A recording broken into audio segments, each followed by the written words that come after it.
রাজনৈতিক দলগুলোর কাছে আহ্বান জানাতে চাই যে এই বিষয়ে সবাই আমরা জোট থাকব, একমত থাকব এবং আমরা অবশ্যই আমাদের স্বাধীনতা সার্বভৌমত্বকে অক্ষুণ্ণ রাখার জন্য আমরা সবাই একজোট হয়ে আবার ঐক্যবদ্ধ হব এবং আমরা সেই সংগ্রামে টিকে থাকব।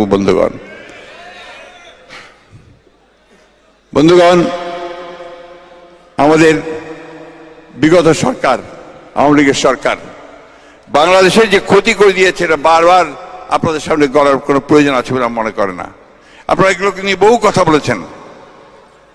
আপনি জানেন যে গত কয়েকদিন আগে এই সরকার যে একটা কমিটি করে দিয়েছিল শ্বেতপত্র প্রকাশ করবার জন্য দেবপ্র ভট্টাচার্যকে আপনার প্রদান করে, সেই কমিটি তারা যে রিপোর্ট দিয়েছে সেই রিপোর্টে বলেছে যে প্রতি বছর $16 বিলিয়ন করে পাচার করে দিয়েছে। আজকে অনেকে বলছেন যে সংস্কার আগে করতে হবে, আর সংস্কার তো আমরাও চাই। সংস্কার তো 2 বছর আগে আমরা দিয়েছি এবং আমাদের চেয়ারম্যান সাহেব তিনি 31 দফা দিয়েছেন এবং নতুন নতুন চিন্তা ভাবনা নিয়ে এসছেন। যে প্রেসিডেন্ট এবং প্রধানমন্ত্রীর যে ভারসাম্য, ক্ষমতা ভারসাম্য, সেটাকে রক্ষা করতে হবে, তাকে নতুনভাবে চিহ্নিত করতে হবে। দ্বিকক্ষ বিশিষ্ট পার্লামেন্ট তৈরি করতে হবে আরো বেশি জনগণের আপনার অংশগ্রহণের জন্য, আরো গণতান্ত্রিকীকরণের জন্য। বিচার বিভাগের কমিশন তৈরি করে বিচার বিভাগকে নতুন করে সাজাতে হবে। অর্থনীতিকে কমিশন করে অর্থনীতিকে বৈষম্য দূর করে সমস্ত মানুষের কাছে যেন তার এই উন্নয়নের ছোঁয়া পৌঁছায় সে ব্যবস্থা করতে হবে। এই বিষয়গুলো আমি ছোটখাটো করে বললাম, এই বিষয়গুলোকে আমাদের সামনে নিয়ে এগোতে হবে। তাই তরুণদের কাছে আমার আহ্বান, তখনও বলেছি আবারও বলছি, সারা আন্দোলনের সময় বলেছি যে এখন হচ্ছে তরুণদের সময়। আমি তখনও বলেছি নজরুল ইসলামের সেই কথা, কে আছো জওয়ান হও আগুয়ান, হাঁকিছে ভবিষ্যৎ। এই ভবিষ্যৎ আপনাদেরকে আমাদের ঈপ্সিত লক্ষ্যে অর্থাৎ গণতান্ত্রিক ব্যবস্থায় ফিরে যেতে চাই। এই সরকারের দায়িত্বটা কি? এই সরকারের দায়িত্ব হচ্ছে খুব দ্রুত এই অবস্থাগুলোকে, এই জঞ্জালগুলোকে সাফ করে দিয়ে যত দ্রুত সম্ভব একটা নির্বাচন, সকলের কাছে গ্রহণযোগ্য একটা নির্বাচন দেওয়া। আমরা বলেছি যে এটা খুব বেশি সময় তো লাগার কথা নয়। আমরা মনে করি যে নির্বাচন ব্যবস্থা, প্রশাসন, বিচার ব্যবস্থা এবং অর্থনীতির ন্যূনতম যে সংস্কারগুলো, সেই সংস্কারগুলো করে আমাদের নির্বাচনের দিকে দ্রুত যাওয়া উচিত। কারণ আমরা এর আগেও বলেছি যে নির্বাচন যত দেরি হবে সমস্যা তত বাড়তে থাকবে, ততই বেশি গণতন্ত্রের বিরোধী শক্তিরা মাথা উঁচু করে দাঁড়াবে, ততই বেশি গণতন্ত্রকে যারা দেখতে চায় না, গণতান্ত্রিক ব্যবস্থা চায় না, তারা জায়গা করে নেওয়ার ব্যবস্থা করবে। আমরা সেই জন্যই বারবার করে তাদের বলেছি যে আসুন আমরা যত কম সময়ের মধ্যে পারি আমরা নির্বাচনের ব্যবস্থা করতে পারি। বন্ধুগণ, আমি বক্তব্য দীর্ঘ করব না। আমরা একটা বিশাল ভয়ঙ্কর একটা কঠিন সময় পার করে আমরা একটা নতুন সূর্য দেখছি। আমরা একটা সামনের দিকে একটা নতুন সম্ভাবনার দ্বার দেখতে পাচ্ছি। আমরা গণতন্ত্রকে প্রতিষ্ঠিত করবার একটা সুযোগ পেয়েছি। আমরা সেই সুযোগ নষ্ট করতে চাই না। আমাদের নেতা জনাব তারেক রহমান সাহেব বারবার করে সেই কথাই বলেছেন যে আমরা এমন কিছু করব না যার মধ্য দিয়ে আমরা নিজেদের ক্ষতি করি বা এই সুযোগ আমাদের হাতছাড়া হয়ে যায়। তিনি দেখবেন যে আমাদের তারেক রহমান সাহেব কত ম্যাচিওরড ওয়েতে বক্তব্য দিচ্ছেন এবং এই কয়েকদিন গতকালও তিনি যে বক্তব্য দিয়েছেন এই ভারতের সঙ্গে এই সমস্যার কারণে খুব খুবই ঠান্ডা মাথায় অত্যন্ত স্টেটসম্যানের মতো, রাষ্ট্রনায়কের মতো তিনি বক্তব্য দিয়েছেন এবং তিনি ধৈর্য সহকারে এই সমাধানগুলো করা বলেছেন এবং তাদের পাতা ফাঁদে আমরা যেন পা না দেই সেই কথাটা বারবার বলেছেন। তাই কোনো হঠকারিতা নয়, কোনো বিশৃঙ্খলা নয়, অত্যন্ত সতর্কতার সঙ্গে আমাদেরকে সামনের দিকে পা ফেলতে হবে। আমাদের মধ্যে অনেকে আছেন যারা উগ্রতা করেন, আমাদের মধ্যে অনেকে আছেন যারা হঠকারিতা করেন, কিন্তু হঠকারিতা বা উগ্রতা এটা কখনোই আমাদেরকে সঠিক লক্ষ্যের দিকে নিয়ে যাবে না। গোটা পৃথিবী এখন ভিন্ন রকম, গোটা পৃথিবী এখন অস্থির হয়ে উঠেছে। আজকে ভূ রাজনীতি, এই ভারত উপমহাদেশের যে রাজনীতি, সবকিছু মিলিয়ে আমাদেরকে সামনের দিকে এগিয়ে যেতে হবে অত্যন্ত সতর্কতার সঙ্গে। আমি খুব সুস্থ নই, যে কারণে আমি আপনার অনেকক্ষণ বক্তব্য রাখা হয়তো আমার পক্ষে সম্ভব হয় না। ইচ্ছা ছিল আপনাদের সামনে অনেকক্ষণ কথা বলার, কিন্তু সেইটা বোধহয় সম্ভব হবে না। শুধু একটা কথা আপনাদেরকে আমি অনুরোধ করে বলতে চাই যে আপনারা অত্যন্ত ভাগ্যবান ছিলেন যে আপনারা এখানে আমাদের নেতা তারেক রহমান সাহেবকে আপনাদের মাঝে পেয়েছেন, এবং আমরা তাকে এখানে বেশি দিন রাখতে চাই না, আমরা তাকে দেশে নিয়ে যেতে চাই। কারণ তার নেতৃত্ব আমাদের এখন দেশে খুব বেশি প্রয়োজন।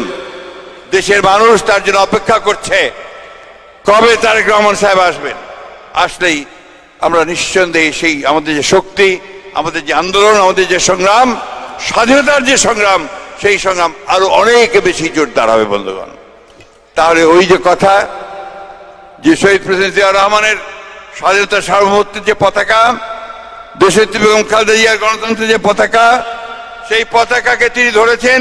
এখন এই পতাকাকে তিনি পুরোপুরিভাবে এই বাংলাদেশের মাটিতে নিয়ে যাবেন বলে আমরা বিশ্বাস করি বন্ধুগণ। আজকে শুধু আমরা নই, আজকে সারা বিশ্বের মানুষ তার দিকে তাকিয়ে আছে। এই যে 50 বছর 53 বছর পরে এই রাষ্ট্রটি আবার নতুন করে একটা গণতান্ত্রিক পথে যাওয়ার সুযোগ দেখছে, একটা পথ দেখছে, সেই পথে নেতৃত্ব দেবেন আমাদের আমাদের আমাদের নেতা জনাব তারেক রহমান বন্ধুগণ। আমি শেষ করতে চাই, আপনাদের সকলের প্রতি আমার কৃতজ্ঞতা জানাতে চাই। এখানে যারা আছেন আপনারা সবাই অত্যন্ত কষ্ট করেছেন, পরিশ্রম করেছেন। আমি জানি অনেকে 15 বছর 16 বছর দেশের বাড়িতে যেতে পারেননি, অনেকে যাওয়ার কথা ভাবছেন। আপনারা আসেন, আপনারা সবসময় বাংলাদেশের মানুষের কাছে আপনাদের যথাযোগ্য মর্যাদা পাবেন বলে বিশ্বাস করি। একটা কথা বলেই শেষ করব, এই যুদ্ধের লড়াই কিন্তু এখনো শেষ হয়নি। আমাদের বিরুদ্ধে প্রচুর ষড়যন্ত্র হচ্ছে, চক্রান্ত হচ্ছে। আজকে বাংলাদেশের বিরুদ্ধে চক্রান্ত হচ্ছে বন্ধুগণ। এই চক্রান্তকে রুখে দাঁড়াতে হলে আমাদের যেটা দরকার, ঠিক আন্দোলনের সময় আমাদের আমার ইস্পাত দৃঢ় ঐক্য ছিল, ঠিক সেই রকম ঐক্য আমাদেরকে আবারও সত্য হতে ধরতে হবে বন্ধুগণ। ঐক্যকে দৃঢ় করতে হবে, এবং কেউ যেন আমাদেরকে বিভ্রান্ত করতে না পারে সেই কথাটা আমাদের মনে রাখতে হবে। সব কিছু মানুষ তারা সবসময় চেষ্টা করছে এটাকে ফাটল ধরানোর জন্য। কিছু ব্যক্তি তারা আমাদেরকে বিপথে পরিচালিত করতে চান। আমরা বাংলাদেশের মানুষ, আমরা উদারপন্থী গণতন্ত্রে বিশ্বাস করি, আমরা গণতন্ত্রে বিশ্বাস করি। সেই গণতন্ত্রকে প্রতিষ্ঠিত করবার জন্য আমরা অবশ্যই ঐক্যবদ্ধ থেকে একটা সুষ্ঠু নির্বাচনের মধ্য দিয়ে, সকলের কাছে গ্রহণযোগ্য নির্বাচনের মধ্য দিয়ে আমরা বাংলাদেশে আমাদের নেতা তারেক রহমান সাহেবের নেতৃত্বে, দেশনেত্রী বেগম খালেদা জিয়ার নেতৃত্বে আমরা একটা গণতান্ত্রিক রাষ্ট্র নির্মাণ করতে চাই বন্ধুগণ। যে রাষ্ট্রে সমস্ত মানুষের বিকশিত হওয়ার সুযোগ থাকবে, আমাদের বেকার ছেলেরা তারা কর্মসংস্থান পাবে, কলকারখানা গড়ে উঠবে, কৃষির উৎপাদন বৃদ্ধি পাবে। আপনারা জানেন যে উনি 31 দফা দিয়েছেন আমাদের তারেক রহমান সাহেব।